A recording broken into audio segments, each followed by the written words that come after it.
Rajan TV ప్రేక్షకులకు నమస్తే. Bhajapa local వ్యూహాలు ఈ హెడ్లైన్ కరెక్టే ఇచ్చింది ఈనాడు పేపర్. మంచి హెడ్లైన్ ఇచ్చింది.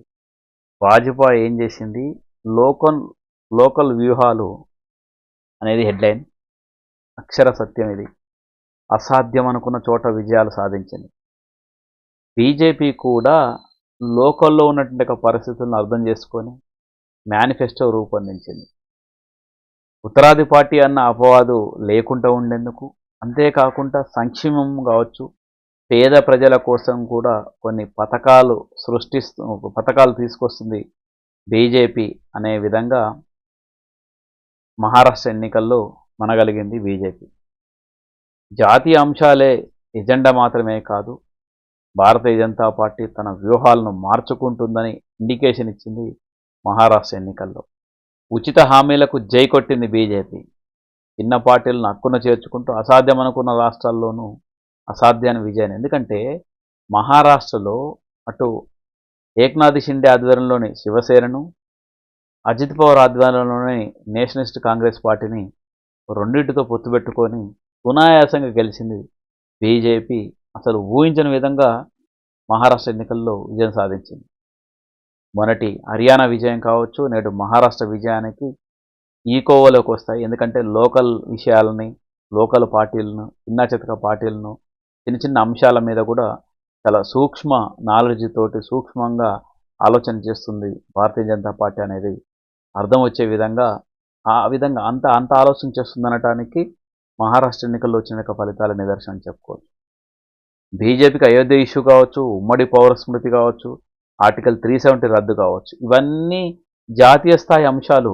ఇవి జాతీయ స్థాయిలో ఉన్న అంశాలే అయినప్పటికీ కూడా ప్రాంతీయ అంటే లోకల్ అంశాలను కూడా పార్టీ తన సిద్ధాంతాలను కావచ్చు, అంశాలని అందులో కూడా జోడిస్తుంది, అంటే చేర్చుకుంటుంది, ఆలోచన చేస్తుందని విధంగా మేనిఫెస్టోని రూపొందించింది మహారాష్ట్ర ఎన్నికల్లో. మెజార్టీ ప్రజలను ఒకతాటిపైకి తీసుకురావటం అంతటి పవర్ఫుల్గా వ్యవహరించిన హామీలు ఇవి. అందులో 2 హామీలు నెరవేర్చడం తర్వాత ఏంటి అన్న ప్రశ్న రాజకీయ వర్గాలతో పాటు సగటు ఓటర్ల మధ్యలోనే మెదిలింది. ఈ క్రమంలోనే ఆ పార్టీ వ్యూహాలను మార్చుకుంది. స్థానిక అంశాలకు పెద్దపీట వేస్తూ ఆయా రాష్ట్రాల్లో ముందుకెళ్తుంది బీజేపీ. మొన్న హర్యానా, ఇప్పుడు మహారాష్ట్ర. రాష్ట్రాల వారీగా వ్యూహాలు రూపొందించుకోవడంలో భాజపా 2024 ఎన్నికలకు ముందు జరిగిన ఛత్తీస్గఢ్ కావచ్చు, మధ్యప్రదేశ్, రాజస్థాన్లో భాజపా విజయం సాధించింది. అయితే కర్ణాటక అసెంబ్లీ ఎన్నికలతో పాటు లోక్సభ ఎన్నికల్లో మహారాష్ట్ర, రాజస్థాన్ రాష్ట్రాల్లో గట్టి ఎదురు దెబ్బ పడ్డది. ఒకటి మహారాష్ట్రలో కావచ్చు, దాంతోపాటు రాజస్థాన్లో పార్టీకి కాస్త తక్కువ సీట్లు వచ్చినాయి. ఏది బీజేపీకి. దాంతో ఆలోచన చేసింది, ఎందుకు తక్కువ వచ్చింది, ఏం చేయాలి, ఇంకెలాంటి స్కీమ్స్ అమలు చేయాలి, ఎలాంటి స్కీములు హామీలు ఇవ్వాలి, ఈ విధంగా జనాలకి ఏమేమి హామీలు ఇవ్వాలి, ఇదంతా చాలా కసరత్తు చేసేసి ఏకంగా స్థానిక అంశాలని కూడా పరిగణలోకి తీసుకుంది బీజేపీ. అందులో భాగంగా రాజస్థాన్, ముఖ్యంగా మహారాష్ట్రలో పార్టీని బలోపేతం చేసుకుందనటానికి నిదర్శనంగా ఫలితాలు వచ్చాయి.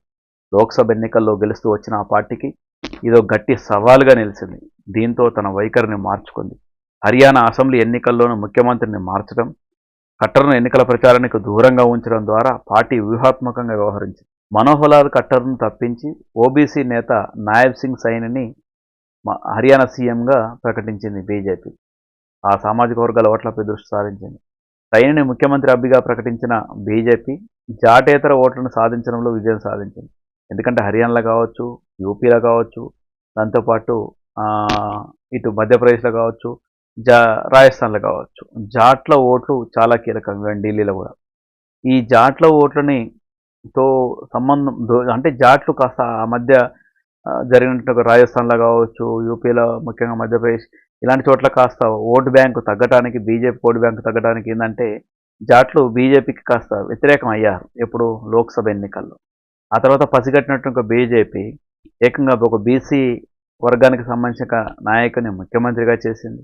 ఆ తర్వాత జాట్ల ఓట్లను బీసీలతోటి బ్యాలెన్స్ చేసింది అనటానికి హర్యానాలో వచ్చిన ఫలితాలను కూడా దాన్ని బట్టి అర్థం చేసుకోవచ్చు.